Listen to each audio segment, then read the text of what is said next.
All right, check this out. Okay. That Musings of an Old Software Plumber blog.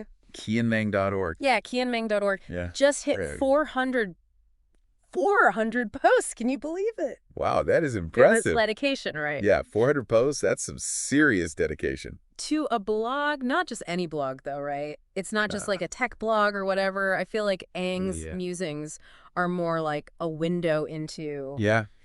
a mind that just loves to learn, you know? Absolutely. I totally agree with that. Yeah. It's not your typical tech blog. Right. It's more like a journey of curiosity and exploration, Yeah.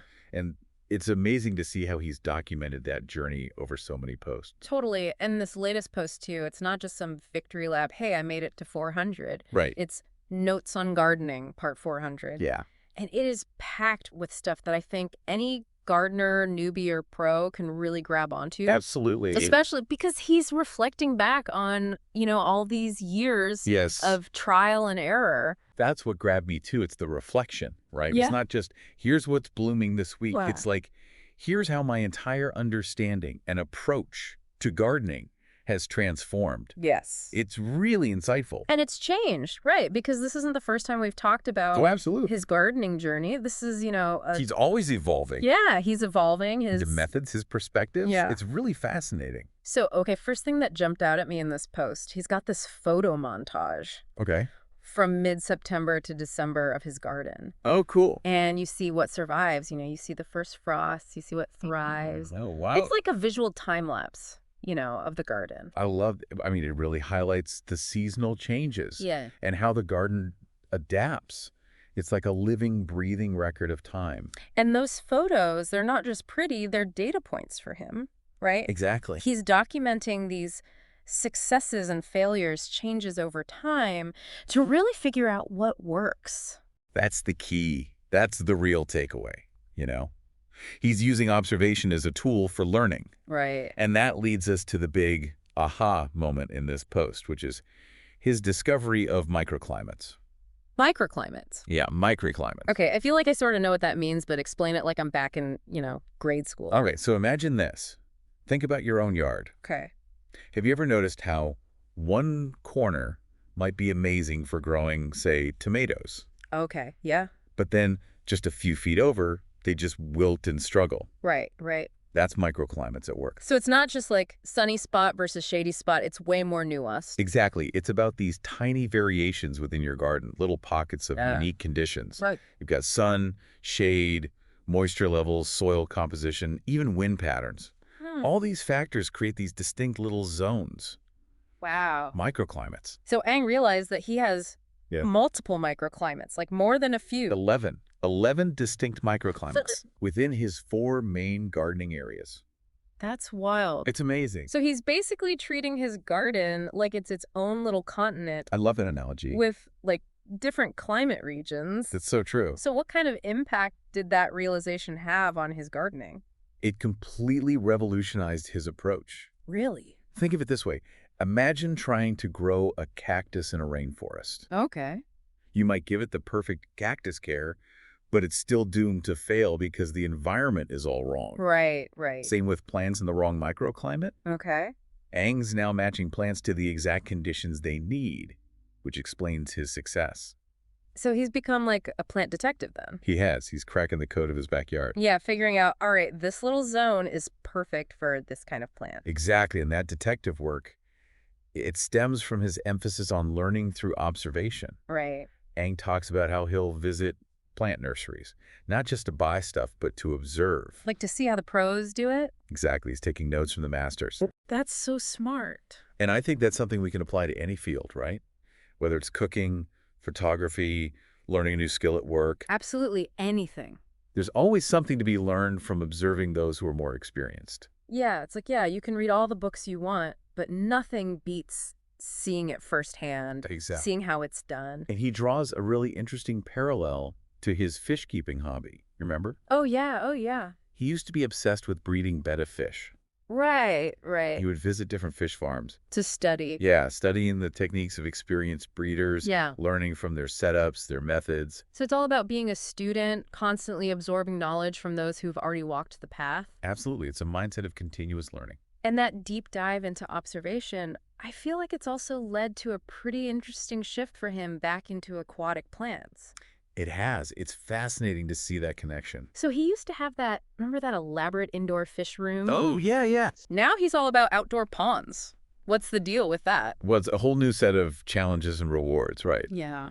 Moving outdoors, you're dealing with the elements, the sun, wind, temperature swings. It's a whole different ball game. It's got to be tough, right? It is. I mean, keeping fish alive indoors is hard enough. Oh, absolutely. But Aang, he doesn't shy away from No, challenges. he doesn't. He embraces them. In fact, that's at the core of his gardening philosophy, right? Yeah. Embrace the learning curve, experiment, and never stop tweaking your techniques. And speaking of tweaking techniques, he mentioned something about how he's starting seeds now Oh, yeah. that I thought was interesting. Yeah. He's kind of moved away from that super careful individual seed sowing, All right. like each seed in its little tiny pot or whatever, to just scattering seeds. I know, this sounds almost chaotic, doesn't it? Yeah, in a bigger container. But he explains that this method works better for seeds that have lower germination rates. Yeah. So instead of babying each one, he's kind of giving them a chance to prove themselves in this shared space.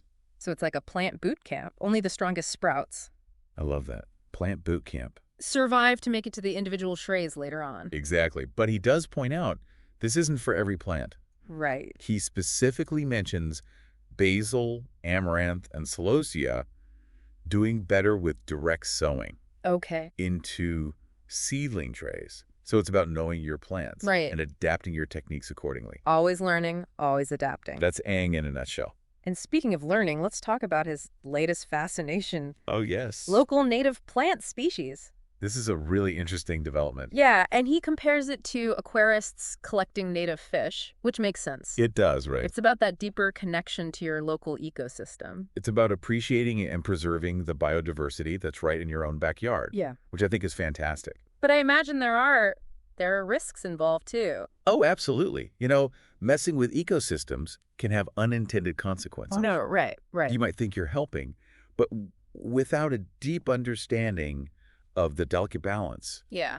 you could inadvertently introduce invasive species Right. or harm native populations. So what's the takeaway then for someone who's like, hey, I'm inspired by this native plant project, but I want to do it responsibly? I think the key is to prioritize observation and education over collection. Okay. Spend time in natural areas. Yeah. Learn about the plants that thrive there. Yeah. Maybe even volunteer with a local conservation group Right. to really get a hands-on understanding That's a good point. before you start digging things up and transplanting them. Yeah, and you know what? If you want to create a native plant garden, there are ethical ways to do it, right? Absolutely. You can source seeds or plants from reputable nurseries that specialize in local species. Exactly. That way, you're supporting biodiversity without potentially harming wild populations. Right. And who knows, you might even attract some cool native insects and wildlife to your yard. That's what I call a win-win. It is. It's a win-win for everyone. It's amazing to me how he manages to connect all these different aspects of his life, though. I know, it's impressive. From, the gardening to the fish keeping,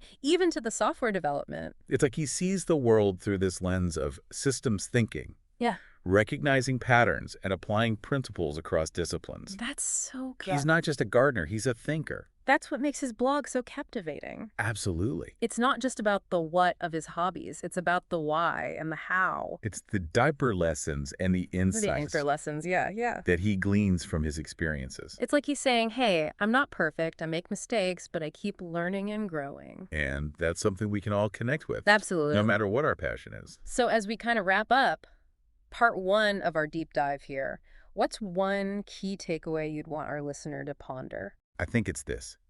Embrace continuous learning.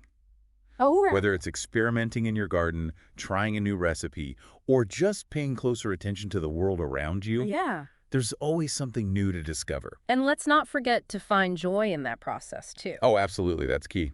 Aang's enthusiasm for his passions is contagious. It is. And it's a good reminder that learning can be an adventure at any age. It truly can. Speaking of which, there's 2 more parts to our deep dive into Aang's 400th post. Can't wait.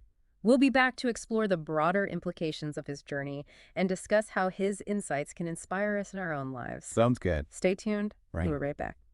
Welcome back to our deep dive into kiameng.org's 400th post. As we were talking about Aang's journey before, Yeah. something he mentioned really stuck with me. Oh, what's that? He was talking about how shopping malls decorate with specific plants during certain seasons. Right. Like, duh, I see it all the time, but I never really thought about it.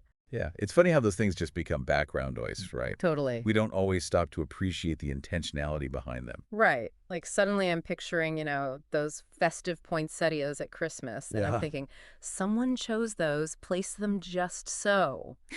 It's It, like a living art installation. it is. It's a curated experience. Yeah. And Aang's observation, it kind of nudges us to look closer, not just at malls, but everywhere. Right.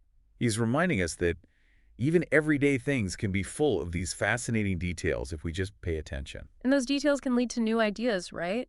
Like, remember how he was talking about making those purslane cuttings Oh, yeah. to look like mini poinsettia trees? That was clever. I thought that was so cool. It shows the resourcefulness of gardeners, how they can turn something ordinary into something beautiful and festive. Totally. And it reminds me of how he used to experiment with different materials in his fish tanks, Oh, yeah. trying to create the perfect breeding environment for his betas. It's all about that experimentation. It is. And that mindset, it carries through all of his hobbies, it seems. Yeah, he's constantly tweaking his gardening techniques, trying different approaches. Well, that's as a software engineer brain of his coming through, right? Yeah. He even talks yeah. about experimenting with various soil mixes, sponge cubes, Wow. different methods for starting seeds.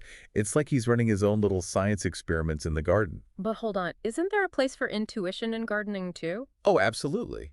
I mean, sometimes you just feel like a plant needs more water or a different spot, I agree. I think there's room for both approaches. Okay. Maybe it's about finding the right balance, Right. observing the data, but also listening to your gut and constantly adjusting based on what you're seeing and feeling. It's like a dance between science and art, I love that analogy. It really is. But speaking of navigating tricky balances, let's revisit Aang's exploration of native plants. Yes. I know he's excited about it, but there are definitely some ethical considerations there, right? You're absolutely right. It's a noble pursuit, wanting to cultivate plants that are truly adapted to your local environment. Yeah. He even compares it to aquarists who collect native fish species, highlighting that desire to preserve and appreciate local biodiversity. But I imagine there are risks too, right? Like messing with ecosystems can have unintended consequences. Definitely. It's like that old saying, a little knowledge is a dangerous thing. Oh, yeah. You might think you're helping, but without a deep understanding of the ecosystem, you could inadvertently introduce invasive species or harm delicate populations. So what's the takeaway here for someone who's inspired by Aang's native plant project but wants to do it responsibly? I think the key is to prioritize observation and education over collection. Okay. Spend time in natural areas, learn about the plants that thrive there, maybe even volunteer with a local cultivation group Yeah. to get a hands-on understanding Right. before you start digging things up and transplanting them. And you know what? If you want to create a native plant garden, there are ethical ways to do it. Right. You can source seeds or plants from reputable nurseries that specialize in local species. Exactly. That way, you're supporting biodiversity without potentially harming wild populations. Right. And who knows? You might even attract some cool native insects and wildlife to your yard. Now, that's what I call a win-win. It's a win-win for everyone. It's amazing to me how Aang manages to connect all these different aspects of his life, though. I know, it's really impressive. From, gardening to fish keeping to software development, it's all connected somehow. It's like he sees the world through this lens of systems thinking, Yeah. recognizing patterns and applying principles across disciplines. He's not just a gardener, he's a thinker. Exactly. And that's what makes his blog so captivating. It's not just about the what of his hobbies, it's about the why and the how. It's the deeper lessons and the insights that he gleans from his experiences. And it's like he's saying, hey, I'm not perfect, I make mistakes, but I keep learning and growing. And that's something we can all connect with, no matter what our passion is. Absolutely. So as we wrap up part 2 of our deep dive here, Okay. what's one key takeaway you'd want our listener to ponder? I think it's this. Embrace continuous learning. Okay. Whether it's experimenting in your garden, trying a new recipe, or even just paying closer attention to the world around you, Yeah. there's always something new to discover. And let's not forget to find joy in that process, too. Oh, absolutely. That's key. Aang's enthusiasm for his passions is contagious. It is. And it's a good reminder that learning can be an adventure at any age. It truly can. Speaking of which, there's one more part to our deep dive into Aang's 400th post. Can't wait. We'll be back to explore some of the broader implications of his journey and discuss how his insights can inspire us in our own lives. Sounds good. Stay tuned. We'll be right back. Welcome back to the final part of our deep dive into Qianmeng.org's 400th post. It's been quite the journey with Aang, hasn't it? It has. From those tiny microclimates to these, like, grand ideas about lifelong learning. He covers so much ground in his musings. And it's not just the content, right? Absolutely not. It's his whole approach. He's got this Yeah. infectious enthusiasm for every little discovery. It's contagious, isn't it? It is. You can practically hear his excitement leaping off the page. Whether it's some rare plant or, new programming technique, he's just so into it. So into It it. makes you want to learn too. It does. It's inspiring. But I think beyond the enthusiasm, there's a deeper layer Okay. to this 400th post that I think is really powerful. Tell me more. I'm intrigued. It's his reflection on the cyclical nature of things. Okay. He talks about how some plants, like the chrysanthemums, are blooming profusely in December. Yeah. It's like they're marking both an ending and a beginning. Right. Nature's own Exactly. where you celebrate. It's like a reminder Yeah. that even in the depths of winter, Yeah. there's this promise of renewal around the corner. And that message of resilience, right?